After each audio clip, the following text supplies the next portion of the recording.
Hey, so recently I've been writing a lot more music for the EP that I'm planning on releasing, and I've been using the Goodhertz plugins quite a bit, which are a great set of audio processing plugins that have a lo-fi, crunchy sort of sound, as well as other sorts of tones as well.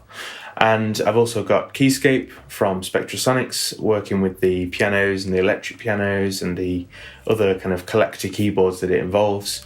And combined, these two sets of plugins have got some really toasty, crunchy sounds from the Rhodes and Whirly, and some tape-soaked sort of sounds from the piano.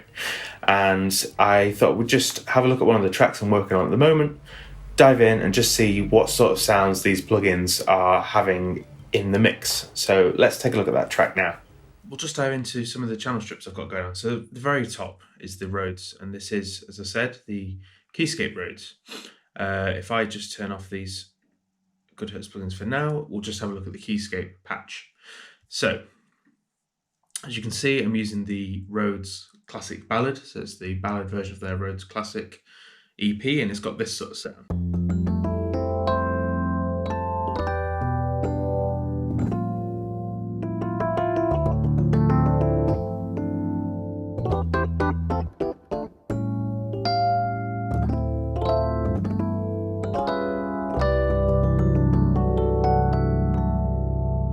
Really nice, lots of detail, all the mechanical noise and everything like that. So just looking at the actual plugin itself, I've got that mechanical dialed right up there, and you'll notice that the tremolo, and actually if we go into the effects, the reverb is on here. I'm going to turn that off because I'm using Megaverb and Trem Control from Goodhertz, which are their equivalents of reverb and tremolo, and I really like the kind of detail I can get into with those, which is not quite as apparent in Keyscape because you can't tweak as much as you can in those Goodhertz plugins. So we'll see that as we get through. But yeah, fairly standard sound. You've got your direct, your mechanical, your pedal noise. Tone I've probably just got as is from the preset. I haven't tweaked too much of it because I just love the way it sounded already.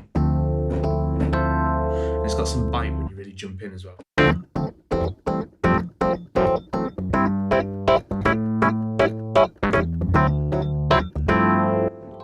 That sort of thing. So it's really nice to work with. So that's what I'm working with there. That's the Keyscape patch. Now, if I go one by one, we'll look at these Goodhertz plugins. So the Trem Control, I'll play a chord without, with it on. That little slowly panning movement that we've got. And as I said before, the Keyscape Trem doesn't have as much of a you can't change as much in detail. So as we get into this full one here, there's so much I can do here. And as I say, I've just started with these, so I'm really scratching the surface here. I've not gone much further than that, and looking forward to delving into them a bit more. Now the depth here, take that right up to 100. You really hear it throwing itself around there. 27 seemed to be about the point where it was sitting quite nicely. 27. It's there, but it's not getting in the way. It's not, it's not getting in the way of the sound. And then this tube color is really the only other part of the plugin that I've played around with so far. So without, and if we take that tube color right up to the top, really warm, really toasty, lovely. I think I decided 200 was just a bit too much. Just take it down to 160 something.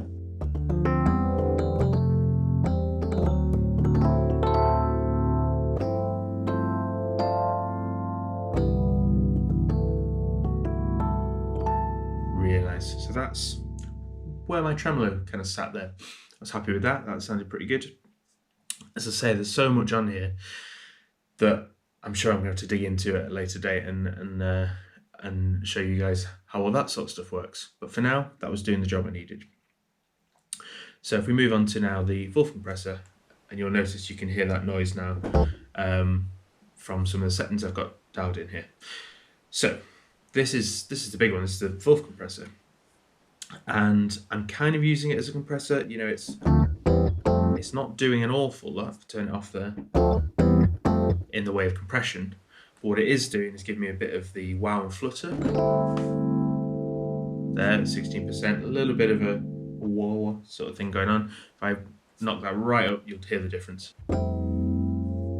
That there. So if I took that to 16, similar to the Trem, I felt that was doing just enough work for it to have some space there.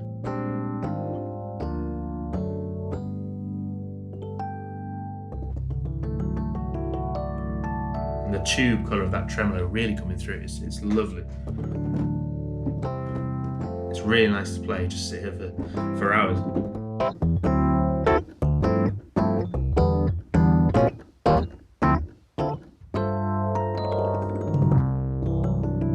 the mechanical noises are really been brought out by this touch of compression that I've got in here. So the compression on 43%, the mix on 61, because I kind of want this parallel compression sound. I don't want it full pelt. I want it to still have a bit of that raw sound coming through. Now I believe when it's down to 0, it's not technically 0. There's still a bit of the compression coming through, and you'd have to go to your sort of master mix setting for that in the end. But yeah, for now, this is doing a great job. I can't remember where this was set now. 30 something. It's just pushing it through, because in this track is kind of the lead instrument. It's playing the biggest role in the whole track, so I've got to make sure it sits above everything else there. So that's the Vulf compressor, and again, I've only scratched the surface of this here. There's that whole right side of the plugin that I've not even looked at yet, and really to dig in to get that sort of stuff down as well. So for now, as I say, that's doing the job. That's the Vulf compressor. And then we get onto the reverb. As I said, I'd got rid of the reverb in Keyscape because I was going to put the Goodhertz reverb on, which is called Megaverb. And here we are. Instantly you hear that. More space, it's lovely. And in some ways it's adding a bit more crunch as well.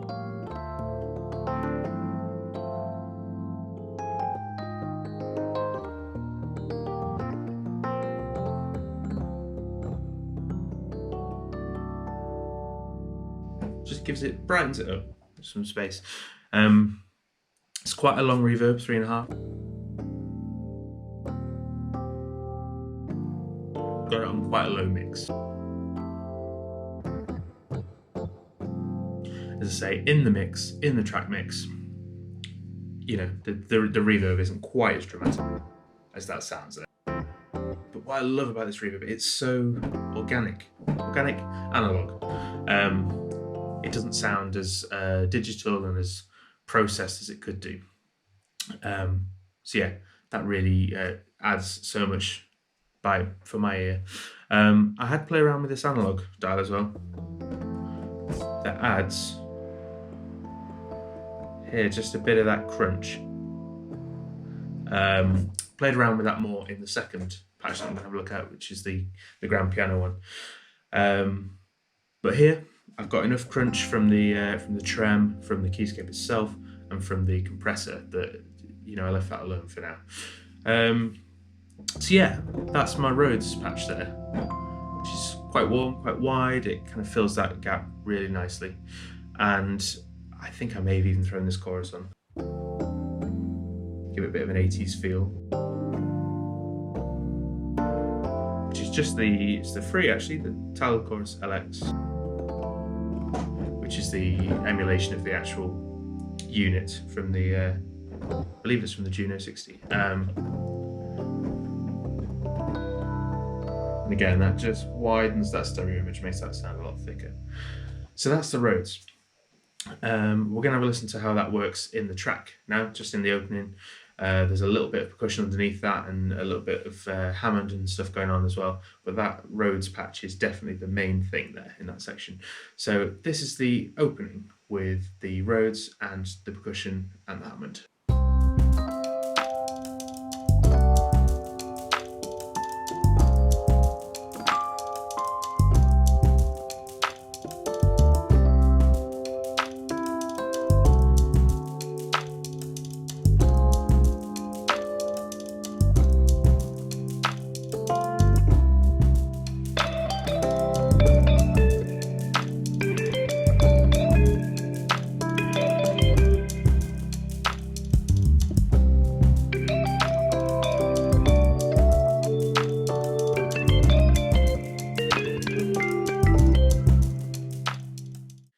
So it's the full mix of that opening with the Rhodes and the the mechanical parts of that Rhodes really coming out with that Vulf compressor. It's really nice.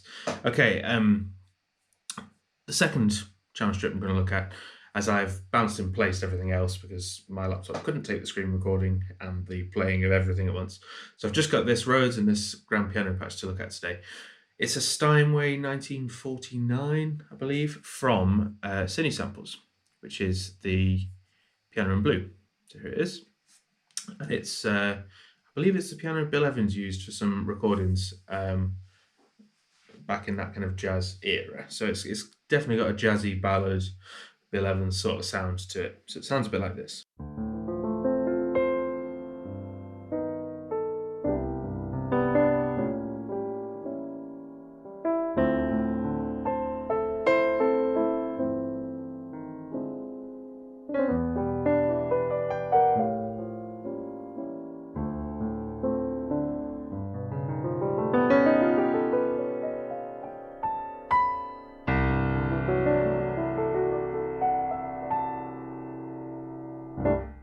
So really, really warm and almost feels tape vinyl infused already. But it's great, and it's great fun to play.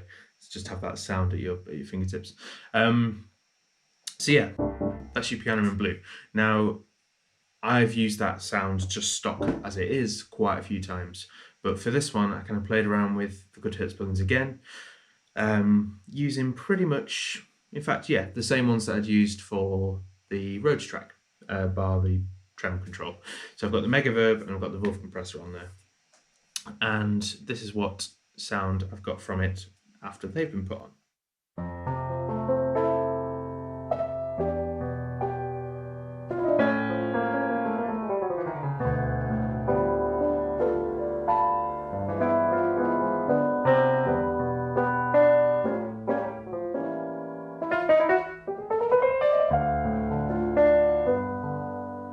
Still got that old-timey sound, but the plugins are just dropping a bit out at the bottom end, and they're just adding a bit more space and a bit more crunch.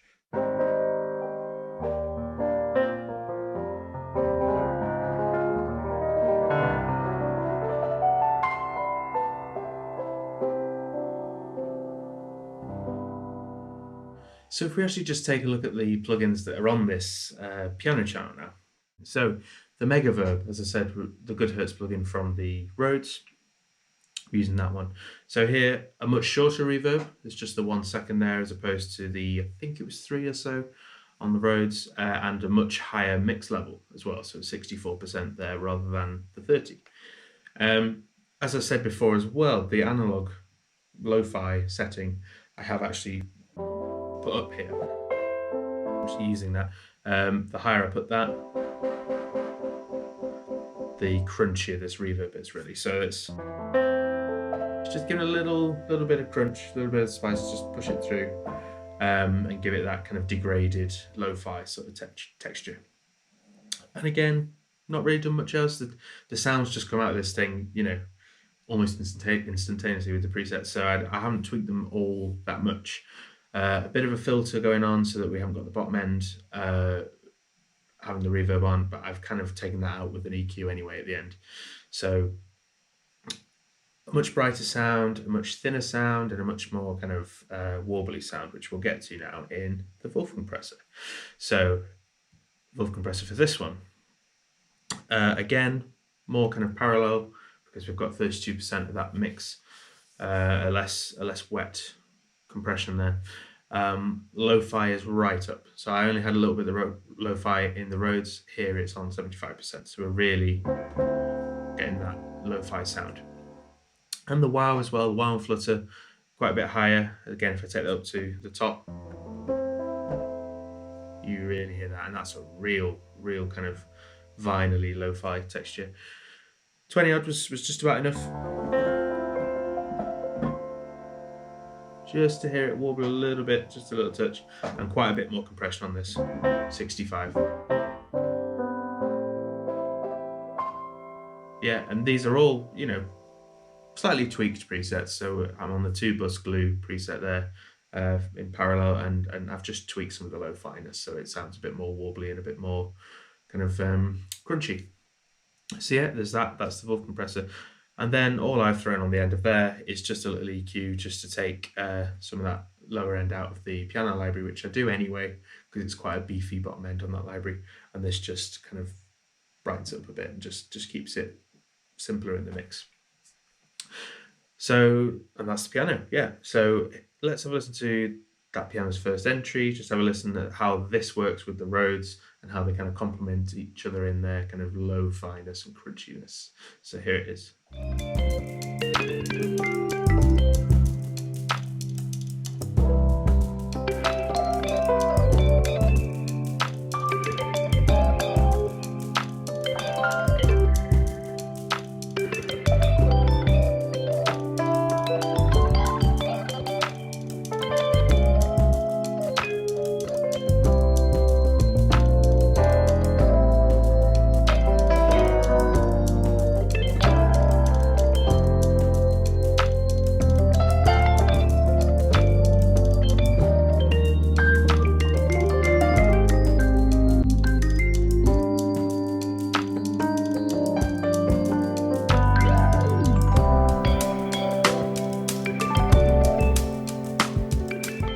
So there we have the kind of second section there. It's a bit thicker texture, a bit more going on, but that piano is just sitting right above the top, and you just hear it sparkle occasionally out the top, and that's just down to that Vulf compressor and that Megaverb that are just pushing that up, just giving it some extra crunch. So yeah, so that's that. And then, as I said, all my other tracks are kind of, I've bounced them in place because I couldn't run them all at once while I was screen recording, but they've all got a set of those sorts of plugins on, particularly the drums in sort of this section here. So if I play this section, you'll hear that it's kind of like a really pushed, crunchy sound, but it's still got the clarity it needs, but it's really pushing through there. So here it is.